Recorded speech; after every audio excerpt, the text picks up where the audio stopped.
এই দেশটা, এই পবিত্র ভূমি, এই আমাদের এই পবিত্র জন্মভূমি, আল্লাহর অলিগণদের জন্মভূমি, কোনো ব্যক্তির কাছে, কোনো অলিগার্কদের কাছে আমরা দেশটাকে ইজারা দিতে প্রস্তুত নয়, কোনোদিন হতে দিব না ইনশাআল্লাহ।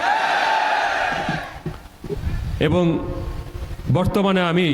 বর্তমান সরকারের কাছে আমি বিনীতভাবে অনুরোধ জানাবো, বিশ্বলী খাজা ফরিদপুরি যেভাবে আমাদের নির্দেশ দিয়েছিলেন যে একটি কল্যাণ রাষ্ট্র যেই বাংলাদেশ সকল শ্রেণী পেশার মানুষের জন্য হবে, বিত্তশীল হোক, গরিব হোক, গরিব দুঃখী মেহনতি সকল শ্রেণী পেশা, হিন্দু বৌদ্ধ খ্রিস্টান মুসলমান সকল মানুষের জন্য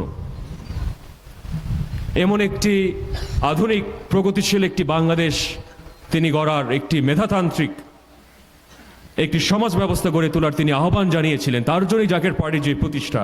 তো সেই আলোকে আমি আপনাদেরকে বলবো যে বাংলাদেশের সরকারের তহবিলে এই যে ৮ লক্ষ কোটি টাকার বাজেট, আমি বারবার বলে এসেছি, এটার অর্থের সুষম বন্টন এবং গুণগত ব্যয় নিশ্চিত না করলে, জেলা পর্যায়ে যদি বাজেট বরাদ্দ না করা হয়, দেশের আগামী ৫৪ বছর তো ৫৫ বছর আপনারা দেখেছেন যে ব্যর্থ অর্থনৈতিক পরিকল্পনার যে সম্পূর্ণ ব্যর্থ চিত্র, আগামী ১০০ বছরও কোনো ধরনের উন্নতি আসবে না যদি সুষম বন্টন এবং গুণগত ব্যয় নিশ্চিত না করা হয়।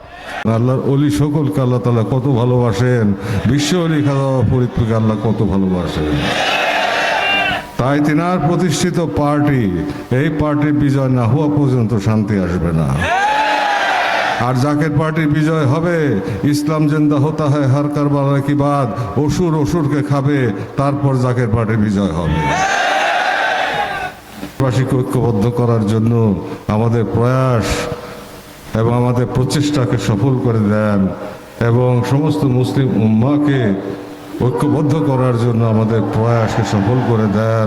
প্রকৃত ইসলামের শাশ্বত মহিমা দীপ্তিময় চাঁদের আলো আবার উদ্ভাসিত করেন, যা কারবালার ময়দানে জগৎমুখী জগৎলোভী শয়তানদের হাতে রক্তাক্ত হয়েছিল, ধুলায় ধূসরিত হয়েছিল।